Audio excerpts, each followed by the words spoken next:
What's up? What it is? What's good? What's going on YouTube? I am back with another RTT, which stands for stands for Ray Talks and Thoughts. This is my new segment. If you guys been watching my Talks and Thoughts, segment lately, that's what it stands for, RTT. So y'all, we just gonna jump right into that video. We just gonna jump right into it. As y'all can tell by the title, you already know who we gonna be talking about, what we gonna be talking about, because we gotta touch basics on a lot of shit.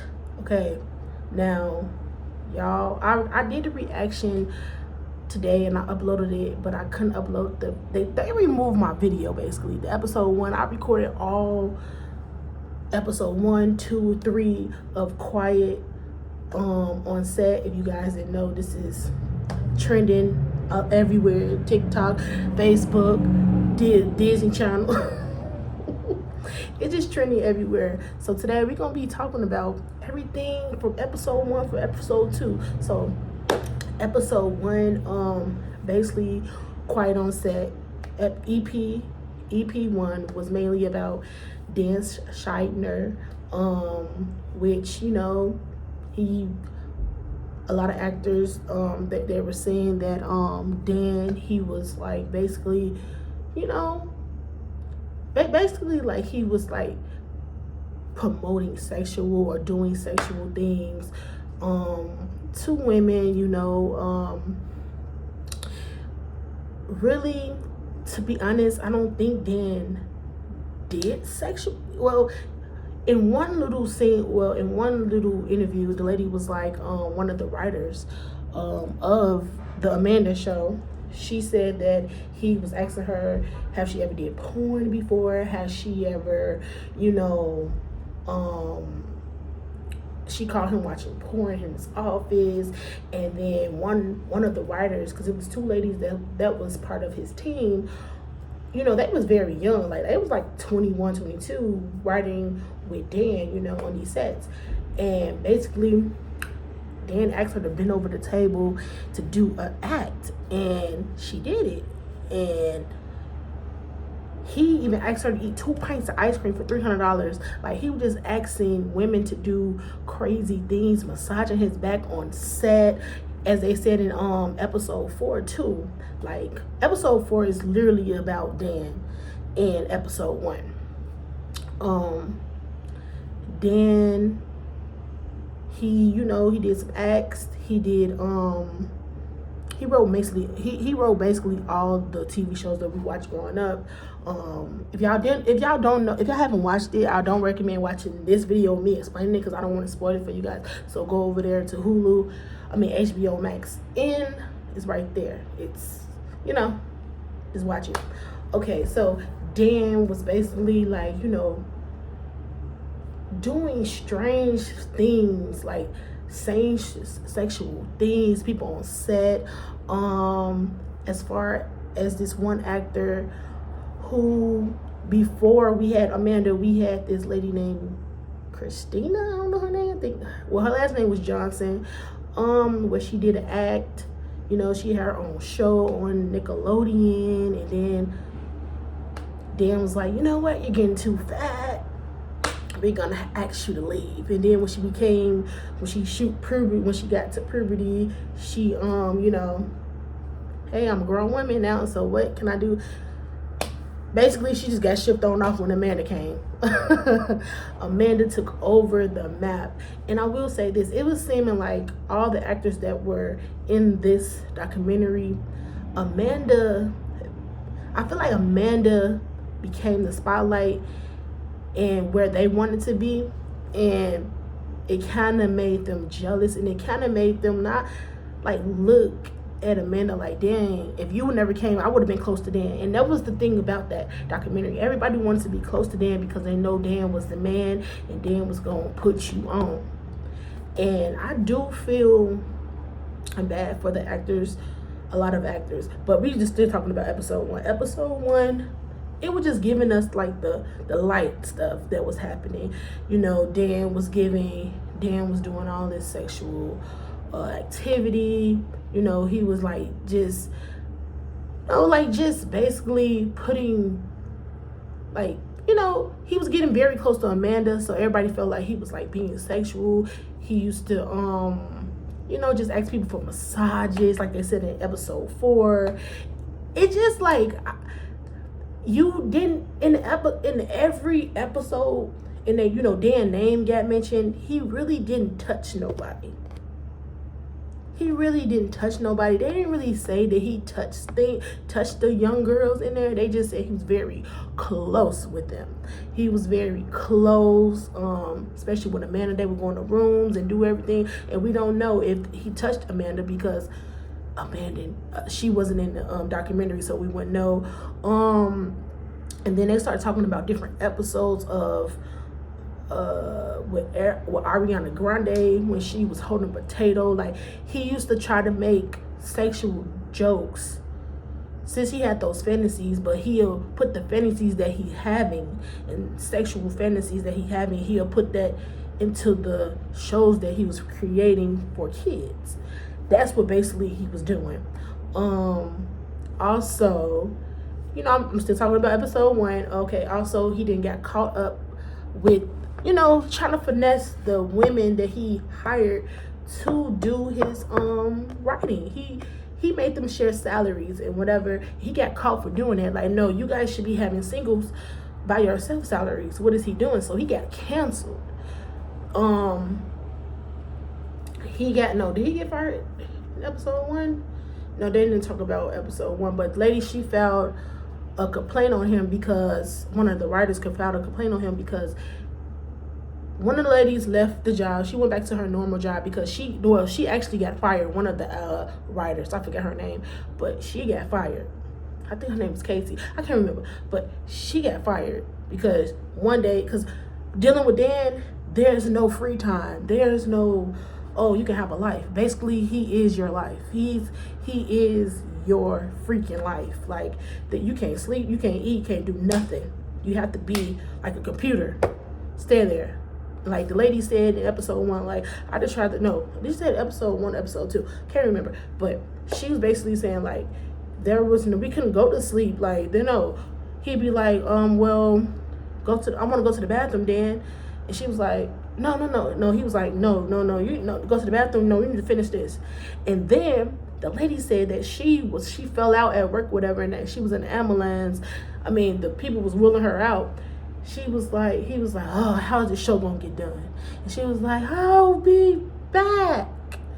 Like, y'all, it was insane. Like, that man, Dan, it's like he mind controlled people and mind controlled kids and made them feel like they, made them feel some kids feel insecure, some kids feel left out, some kids felt like, I'm really not comfortable of doing this type of thing, and I'm not, this is what they're saying now, but as a kid, that's what they were thinking. So whatever they was thinking as a kid, they're saying it now in the documentary.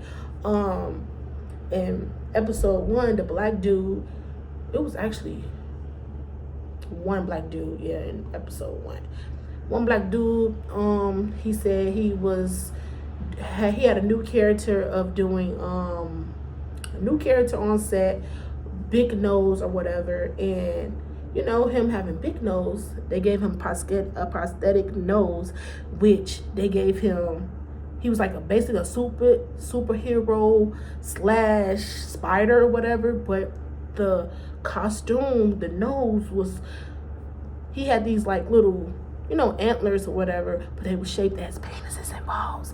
But they would shape his penises and balls, and he had to wear a leotard, and he felt like, dang, as a kid, he was like, I'm not comfortable with this, but I want to be a star. I want to, get noticed by Dan, and Dan this and Dan that. So it was just like, him looking back on that, it felt like he felt uncomfortable, and it was just like, what the fuck? That's how he felt. He was just like, as a kid, he struggled with alcoholism. He struggled with a lot. It was just a lot. Like, I'm giving y'all the tea.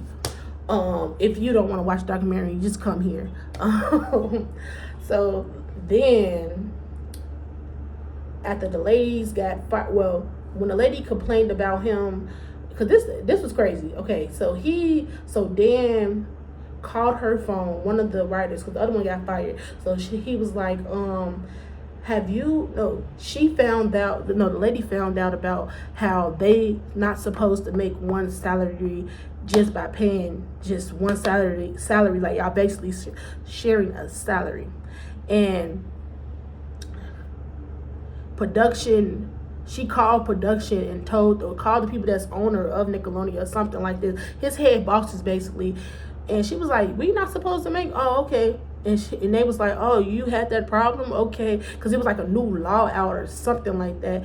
And then Dan was like, he called her like, hey, you told on me or something like that? Because if I found out you said something about y'all salary to them, you're going to get fired. And she was like, no. Like, she was like, no. But the whole time, she did tell. She was asking the question, but then, they came back to Dan to ask him. But then, time went past, whatever. And, she came to Dan. She want her job. She still want her job. And, being a whole man production, she came to the job, asked him whatever. He was like, okay, wait 1 minute. He asked his male production to come in the room with him, his office, whatever. And then Dan came back out. He was like, hey, come here. I forget her name, but come in my office. And he was like, okay, pitch your idea for the next, show, whatever. And he was like, Dan was like, wait, have you ever did phone sex? Didn't you tell me that you had a job with doing phone sex? And it was just like, she was like, no. And mind you, a whole group of men was in there. So then he got fired, whatever. Then she was like, oh no, I had enough. I'm sorry, I paused like that because I thought I heard something else. Then she paused. Wait, is somebody over there?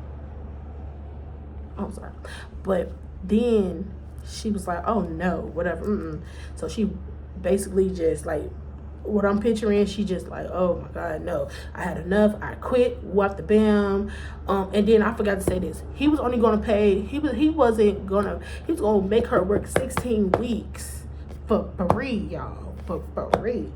And it was just like, what? 16 weeks for free? Heck, like he was doing the women really bogus. And it was just sad how he was treating the women and like being sexual. And it was one thing it was one thing that the ladies was like, the lady writers that was with him, they got picked for their, their writing skills, because he didn't believe in women. He didn't really see women as being funny. And when he got those, portfolios on his desk, he was like, okay, I'll take them in. It's just like working for him. You have to have tough skin. Don't take what he say too serious, but take it serious because that's what he really meant. And you're gonna be, oh, I'm just joking. Sometimes when people joke, it's supposed to be a joke, but sometimes jokes can really make a person insecure and stuff like that. So then she told what happened. She went to the law and told them what happened with Dan, whatever. He said something about sexual, about his pornographic, or whatever. And guess what, y'all? It was basically like she told on him for nothing, because nothing happened to him. And then as the episode, gets towards the end, it was just, basically about Amanda Bynes. She was a young kid. Her father was close to Dan.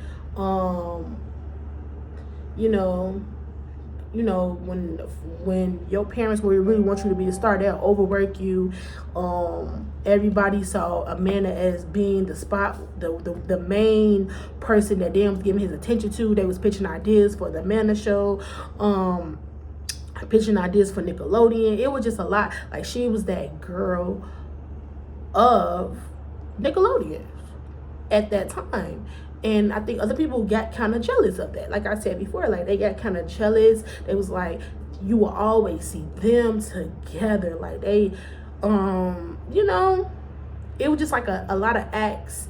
Like it was like basically she was underneath them, you know, underneath, like basically under him, basically. You know, all the time they see Dan, they see Amanda. You know, as a little girl, you with this grown ass man. It was just weird vibes. Okay, y'all. And now I think I touched on everything on episode 1. But if we don't, you know, but put it in the comments if I missed anything for episode 1.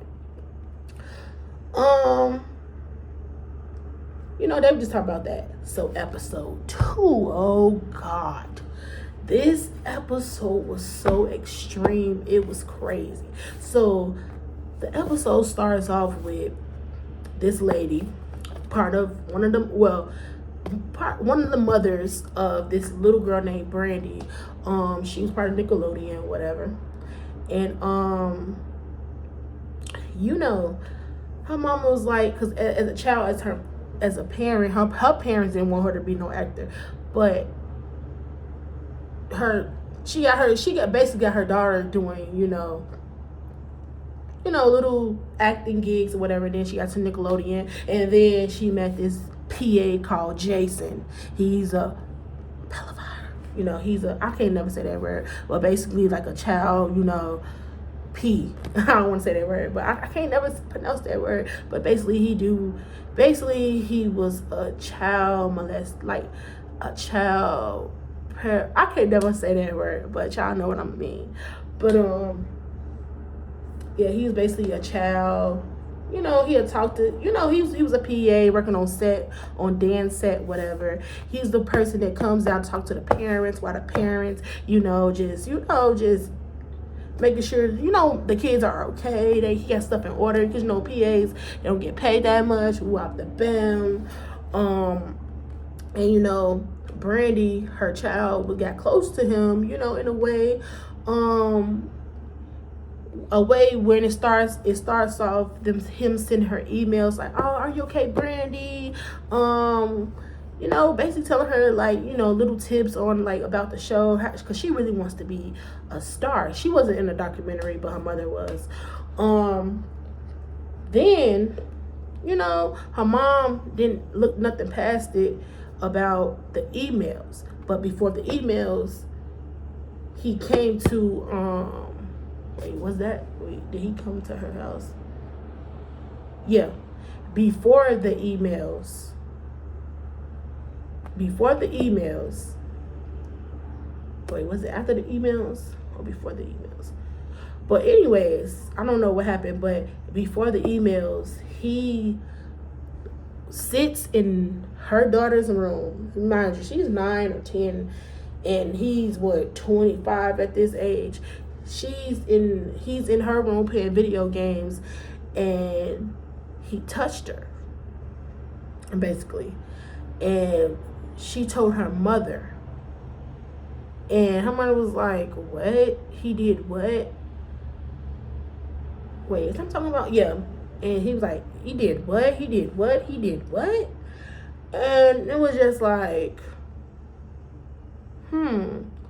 But the mother did not want to say nothing to the Nickelodeon or whatever, or anybody, because she didn't want her daughter to, you know, feel embarrassed or anything, or make her lose her job or whatever, her acting gig. So they went past it. Then, moments later,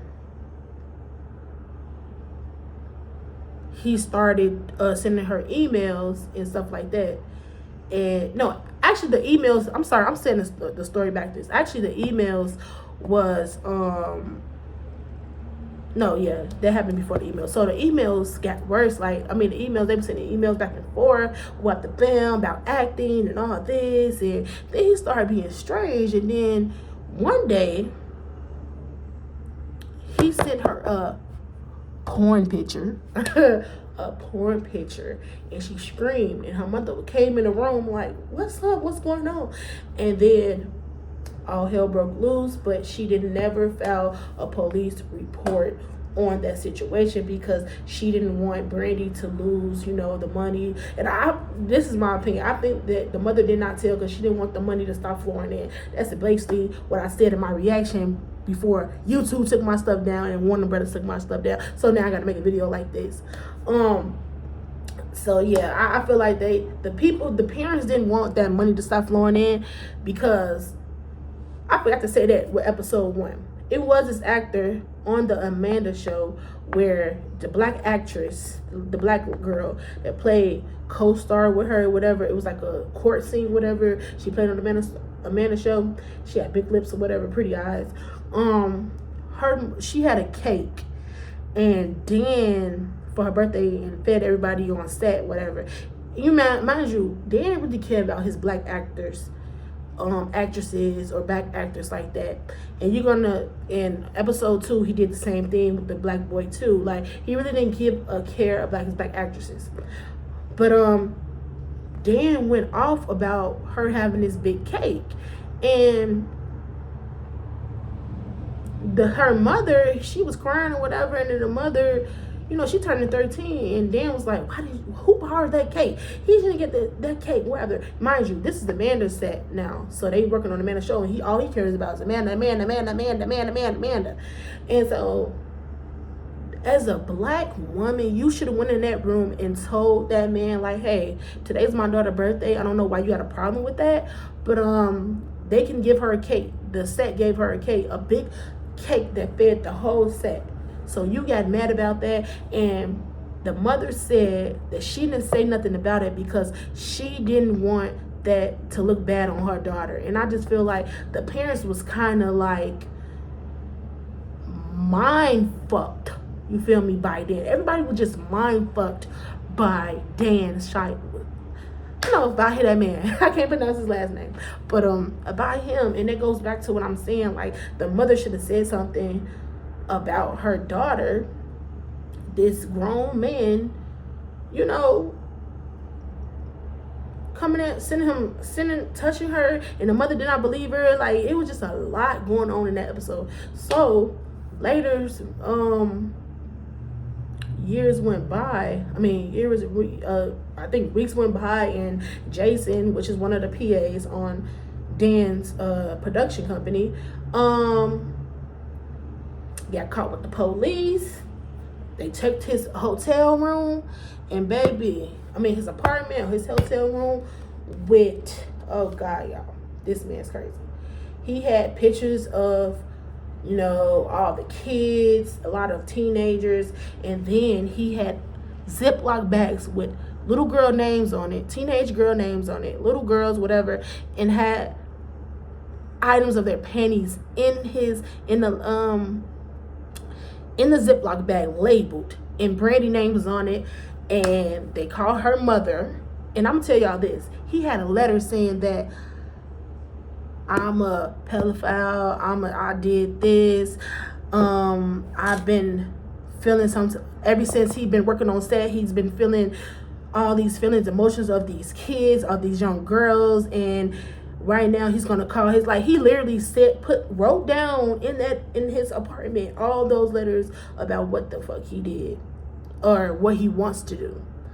And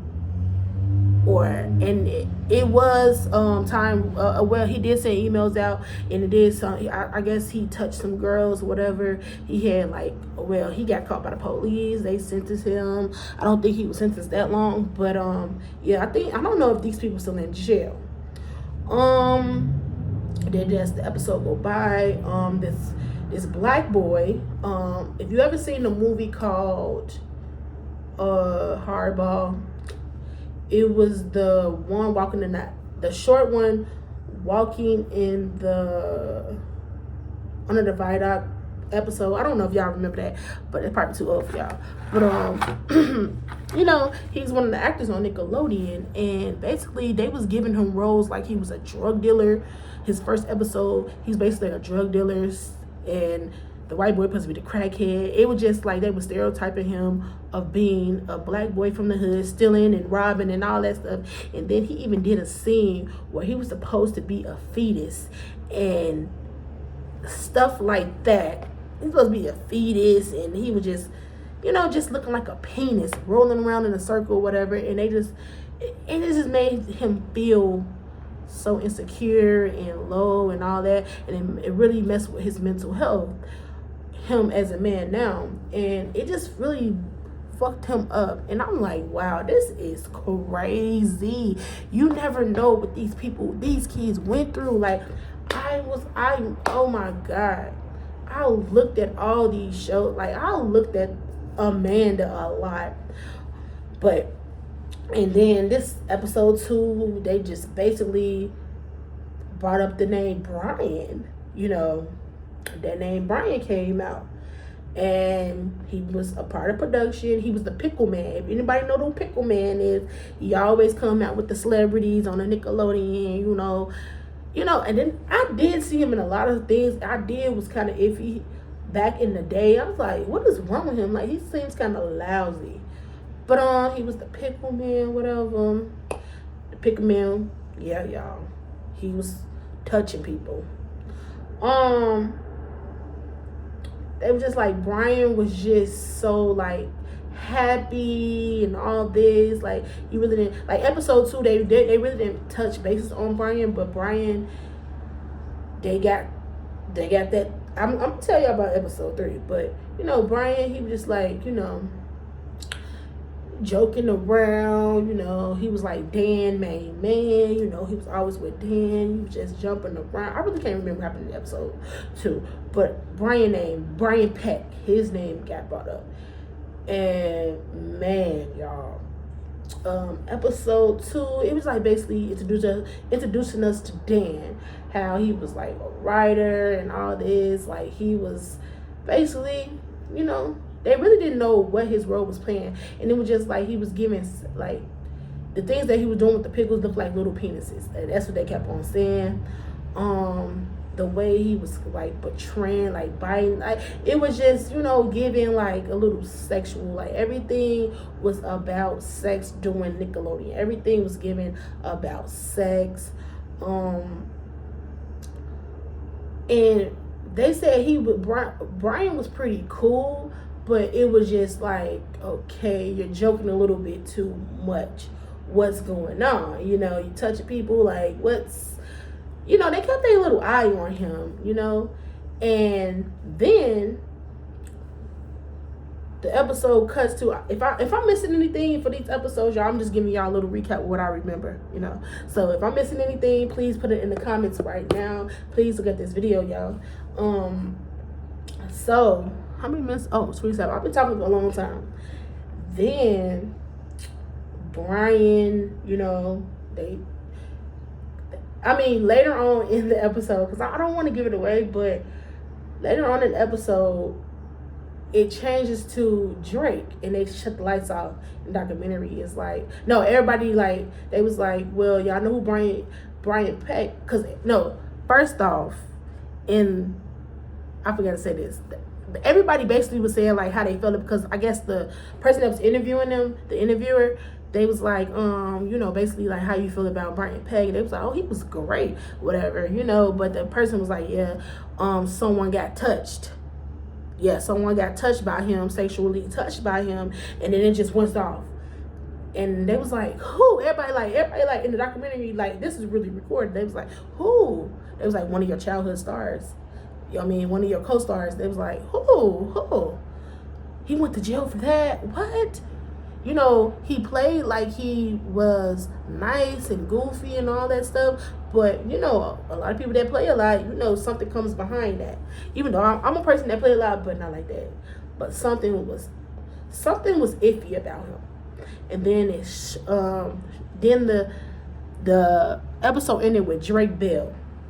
Y'all know who Drake Bell is from Drake and Josh.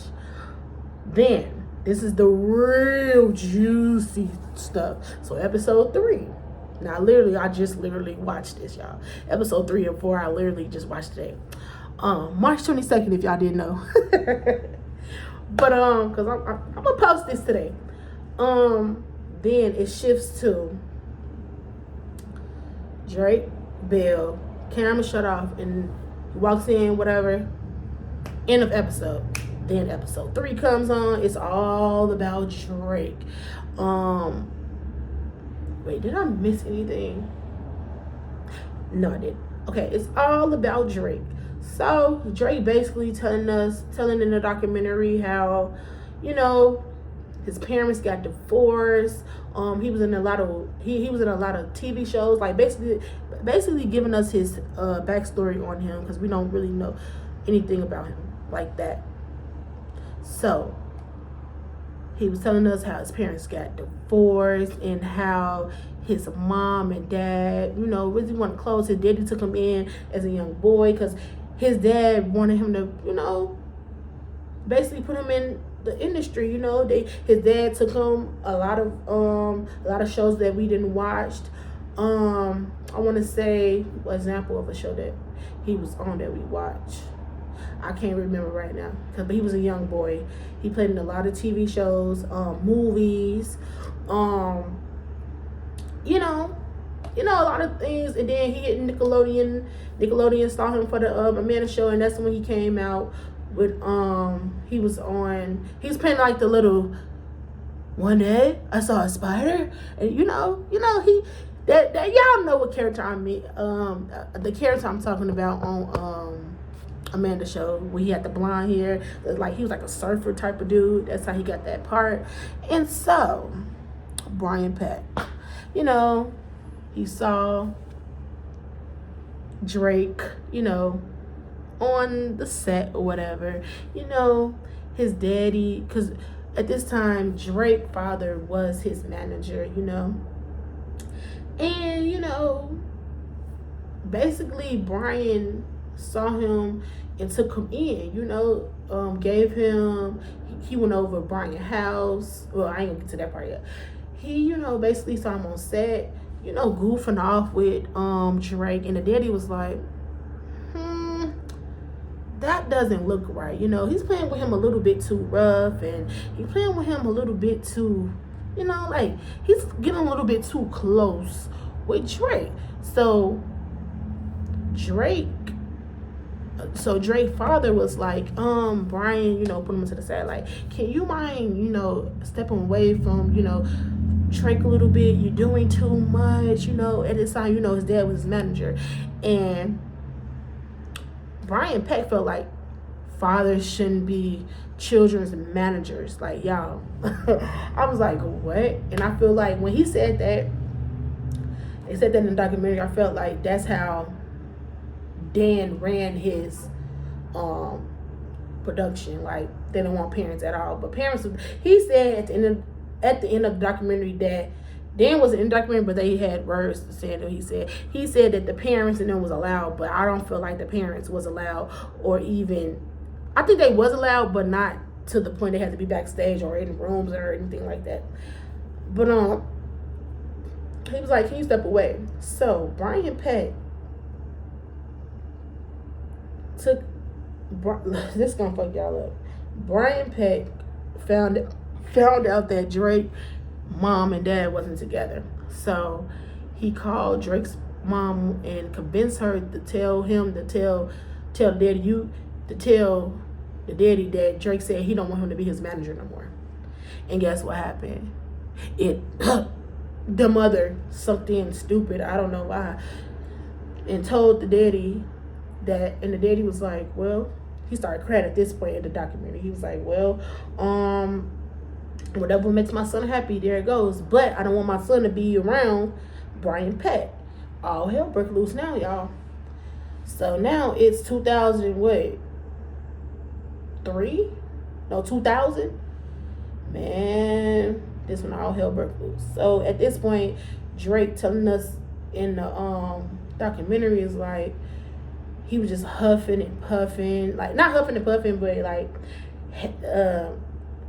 hesitating of telling us what. It was so hard for him to tell us what was going on in, like, what happened to him. So basically, he started going over Brian Peck's house, started getting lessons and stuff like that. You know, started, you know, getting like really, really close with Brian, and Brian started going to his shows. And you know, his mom, like, he lived in Orange County, Drake does, and you know, basically, well, I missed the whole thing. Hold on. Before I'm going to talk about that, I'm going to talk about this. Drake was going over his house while he was still with his dad, but his dad was like, "Nah, I'm gonna keep you away from that." And you know, Drake was starting to be a big star, and he was performing and everything like that. He was performing everywhere, to the point Brian used to drive like to wherever Drake was. Brian was gonna be there. It took him to Disney World and all this stuff, and the daddy looking at him like, this is not right. Can you stay away from my son? And that's when he called the mama or whatever like that. So anyways, let's get back to this. So Drake started, you know, for some reason, the mama didn't like to drive back and forth, you know, taking him to auditions and taking him to shows and all that stuff. So basically, Brian just took in charge and just kept Drake over his house, whatever. And the mama just didn't really care. You know, just, you know, he's adult, you know, take care of my son, he be around my son, you know, whoop the bam. So then Drake was like, you know, things starting, and he started being weird, you feel me? And basically, Drake laid on the couch, and one day, he basically he woke up to Brian Peck giving him a little, you know, sexual things, you know. And that's how it started, y'all. He started being sexually with Drake to the point Drake couldn't even tell us. He's like, the stuff was brutal. And he didn't say what he did to him, but when I get to episode 4, I'm gonna tell y'all. He didn't tell us what he did to him, but he did a lot. You feel me when I tell you about what happened in episode 4. Well, the says what he did. Drake didn't say nothing to nobody for years. Didn't say nothing to nobody for years. He was like, I just kept on with the flow. You know, I'm taking pictures with fans, you know, just like really going through it. Going to the Nickelodeon Choice Awards, winning all these awards, you know, just living my life like nothing's happened the whole time. I'm supposed to be a role model, but how am I supposed to be a role model if I don't surround myself, well, not basically getting role model by someone else, but they're showing me, you know, hurting me and not showing me that they care about me, you know, just like basically just putting on an act to keep the money going or the act going, or just, you know, he was, you know, probably really depressed as a child, and that's fucked up, like how this man did this boy. I wish he would have gotten detailed of what happened, but you know, they didn't want to get too detailed. But times passed. Drake got a girlfriend, so he started being with his girlfriend a lot. Like every single day, he was with his girlfriend a lot. And Brian, one day, he was at his Drake was at his girlfriend's house, and one day Drake got a phone call from his cell phone, you know, and Drake says that Disney World is his favorite place. That's why he always used to go a lot. I just had to put that out there, whatever. Oh yeah, because I'm about to say this. So Drake, basically get a call. He was at his girlfriend's house. They basically sit on the couch. His mother in the kitchen doing whatever like that. And Drake get a phone call from him, and he was like, from Brian Peck. I don't know why I said, get a call from Brian Peck, and he was like, where are you? Whatever, what you doing? Basically, just like, oh, what are you doing? What you doing? And then he was like, no. He was like, I'm gonna take you to Disney World. No, I don't want to go. Whatever. And he ended up calling Drake's girlfriend's house. And he kept calling, and he was like, he kept calling, and you know, that man was 47, Drake is what, 16 at this time, And he was like, oh my God, like, oh, she stop calling, whatever. And then the girlfriend mama picked up. And she was like, hello? And he was like, can I speak to whatever? And then Drake handed the phone to Drake. And then Drake was like, I don't want to go, whatever, leave me alone, whatever, like that, basically. And he hung up the phone.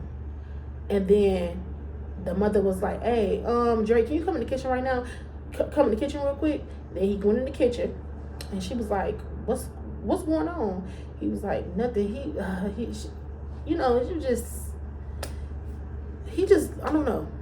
don't know, basically. And she was like, no, Drake, tell me what's going on, because why is this 47-year-old man calling you like this? And he was like, I don't know, like, he's just weird or whatever. Some weird stuff been going on with him.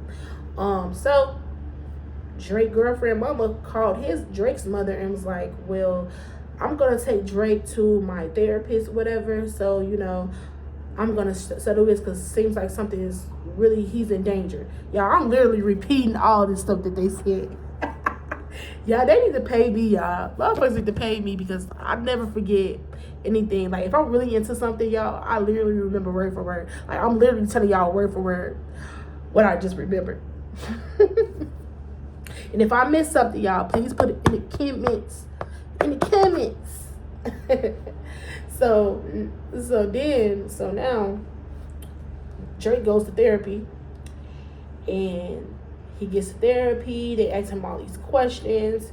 He's not answering it, whatever.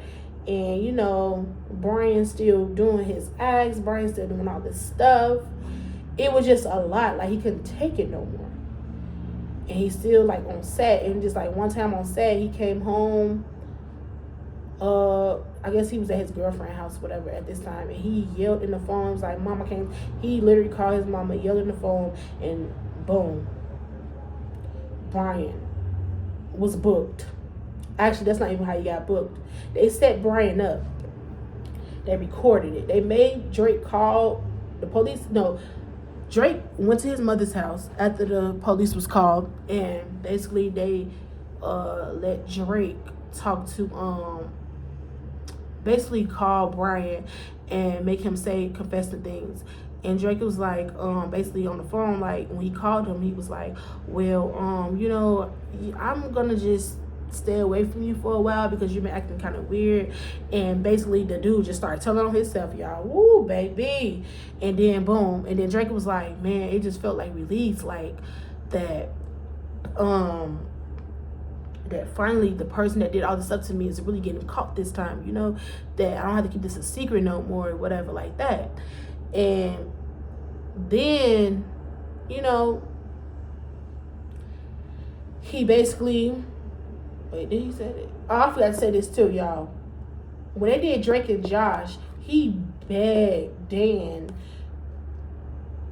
No, he Brian told Drake to, like, basically beg Dan to get him on, be the father on Drake and Josh, so he can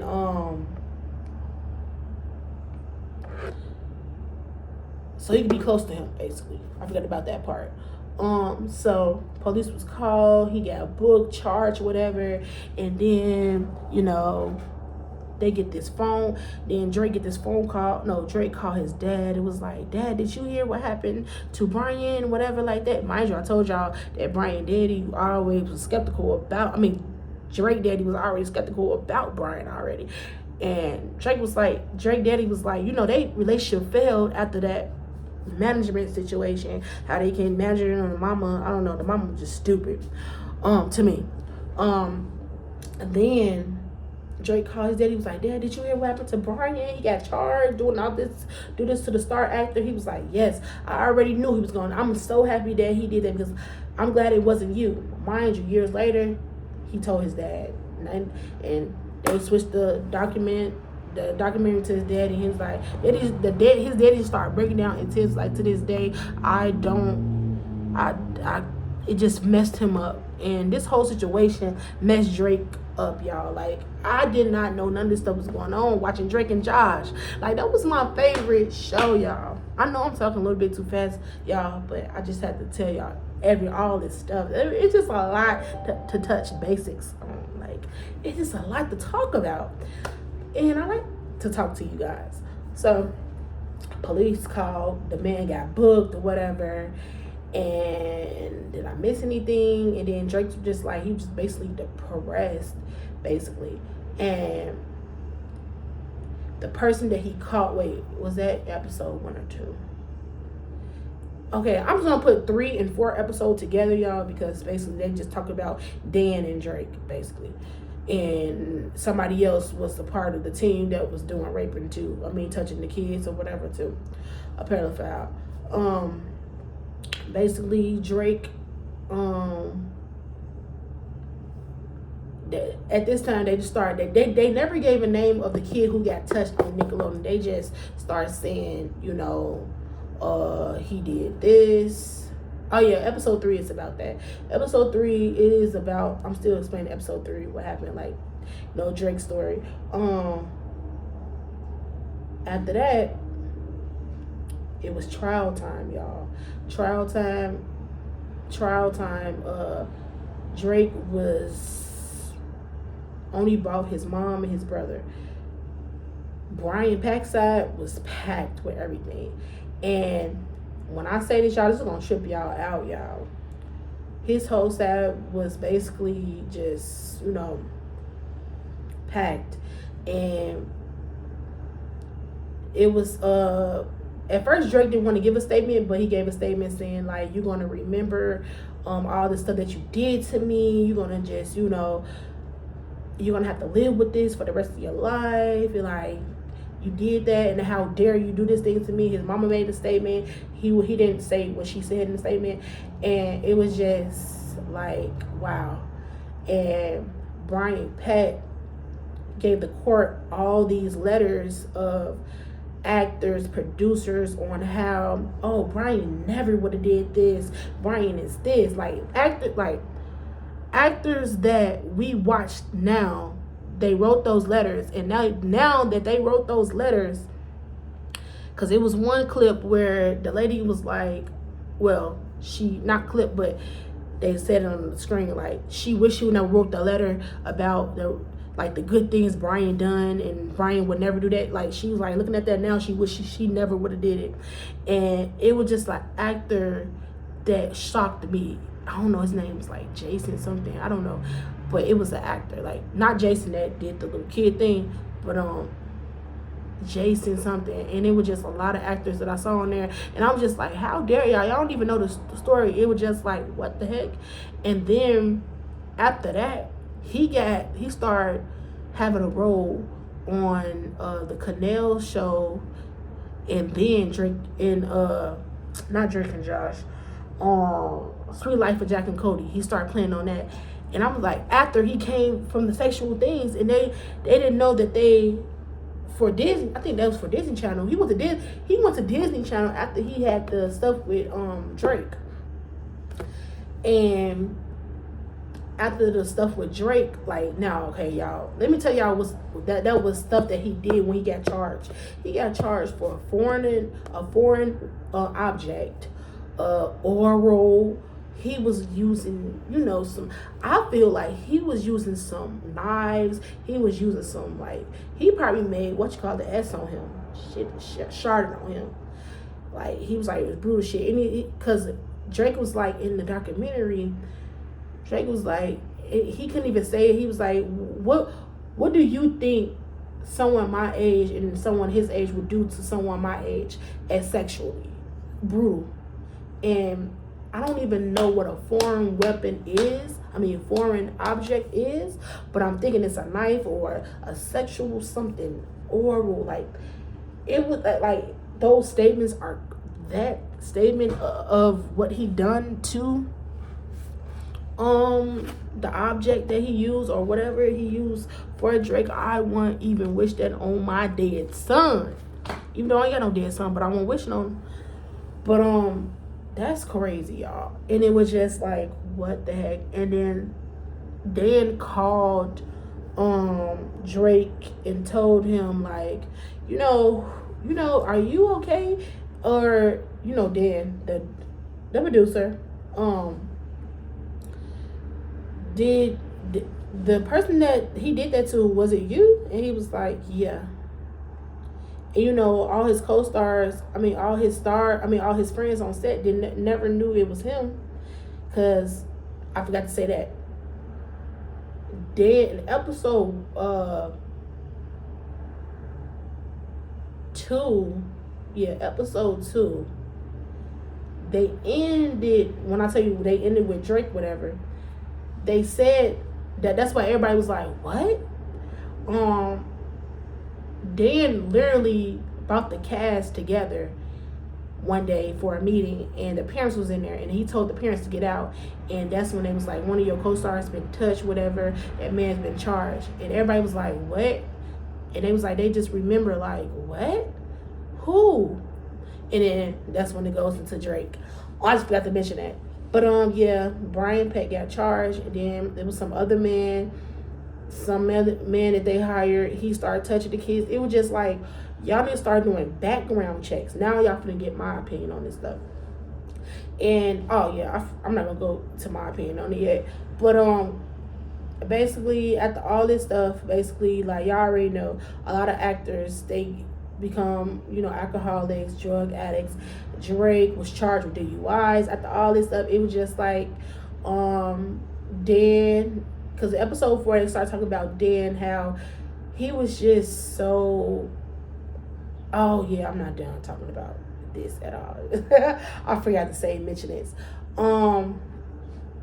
Then episode 4 started going into like Dan's situation.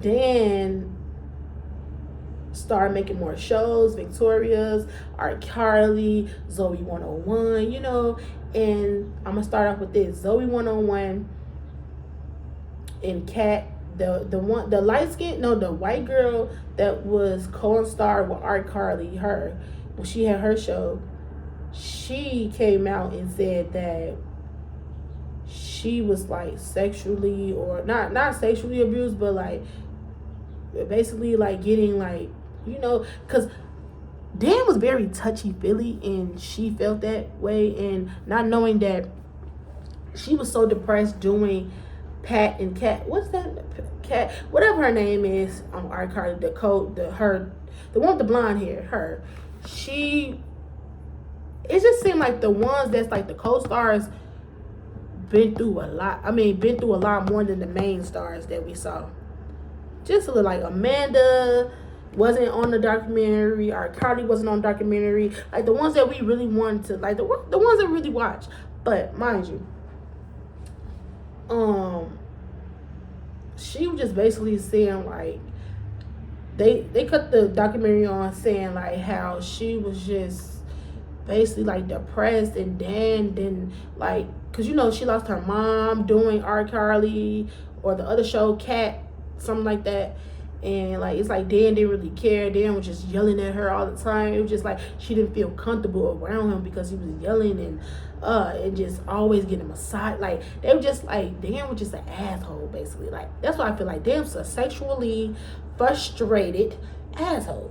And like, he just fantasized. I feel like he was like fantasizing about young girls, because if you think about all those shows, iCarly, Zoe 101, Victoria's, all that,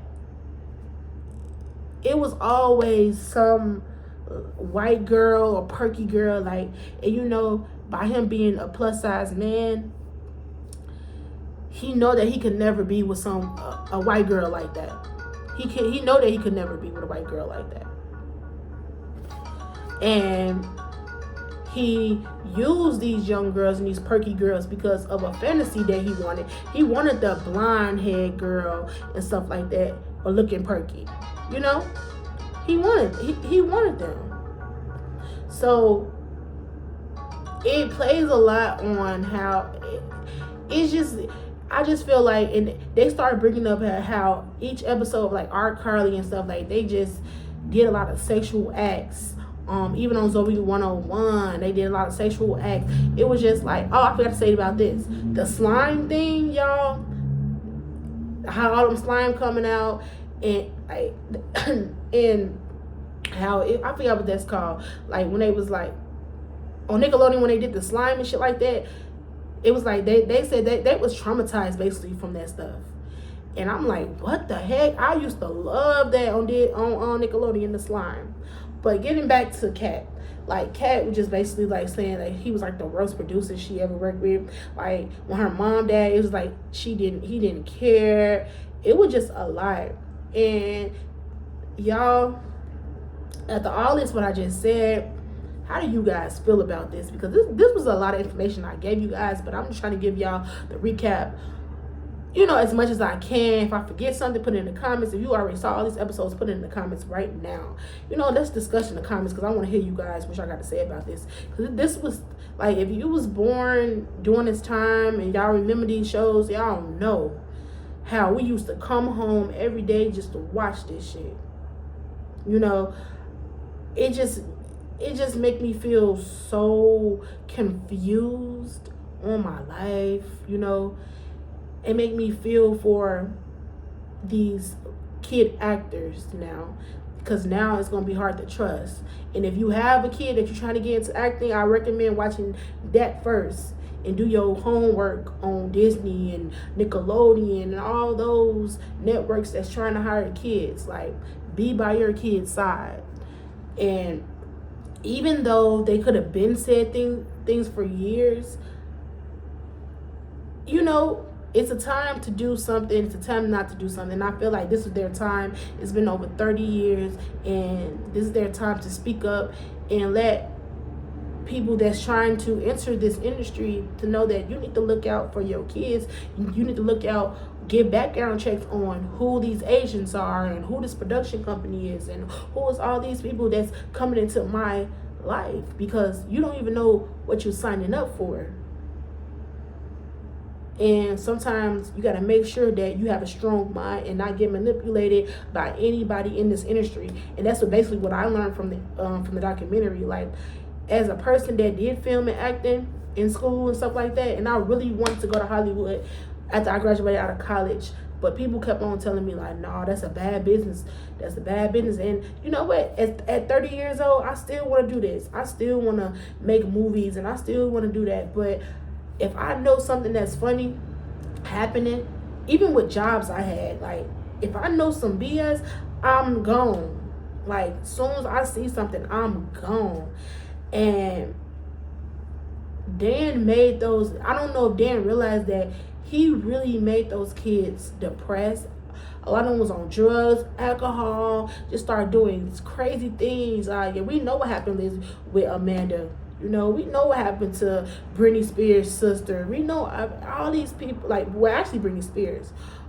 We know what happened to these child actors. They get lost into the world because they've been in this one thing for a long time and be a part of the industry for a long time, where they don't even know how the real world is. Like, some of them are broke, some of them have no money, some of them just out here lost. And when Dan got canceled from Nickelodeon, that brought a lot of jobs down, and you know, here they are today. And it's sad, but I'm happy that they came out with this story. And if I didn't touch on anything, y'all let me know. I'm just waiting for Dan to apologize. And if Jason out of jail, he probably not out of jail. Like, you know, like, we got to be careful who we surround our kids by. Like, you know, I don't have no kids, but it just get me nervous on if I want to have kids, you know. But, you know, y'all, like, be careful. Make sure you know what you signed up for. Read your contracts. Read before you apply for these jobs, too, because you'll be applying for jobs or whatever like that, and they just be like, you be like, hold on, this wasn't in my thing. Was this in my job? But you ain't read.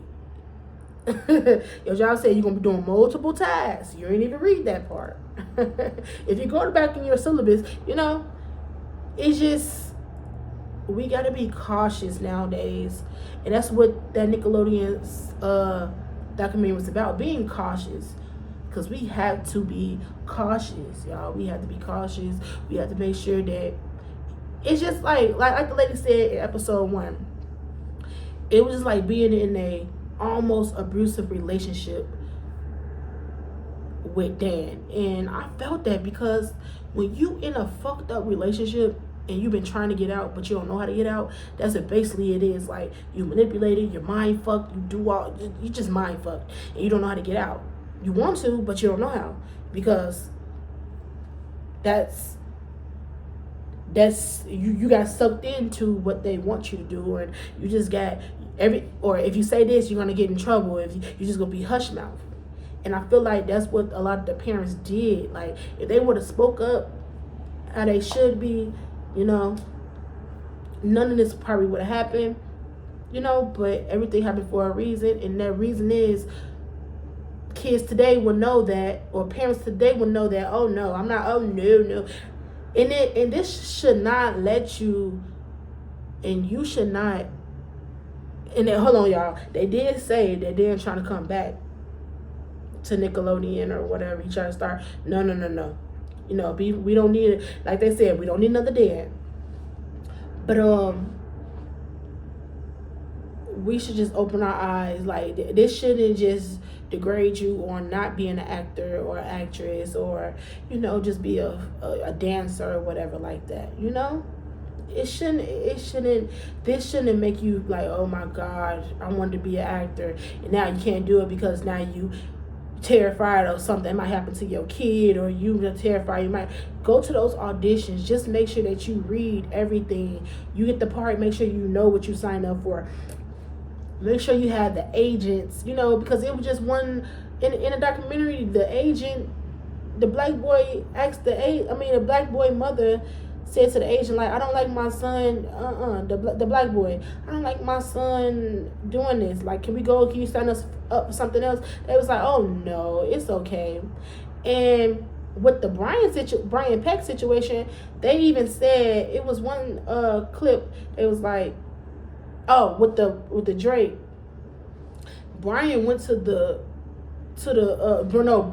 Drake daddy went to one of the producers, and it was like, what's wrong with, he's touchy-feely. Brian Peck is too touchy-feely. They said, oh, he just gay, he just touchy-feely, you know, just he's all right.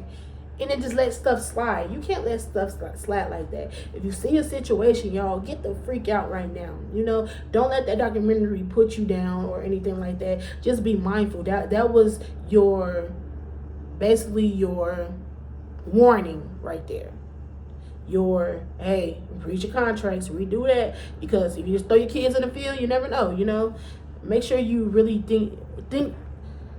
make sure you really read your contracts or whatever. Make sure you know that you keep your eyes open, parents.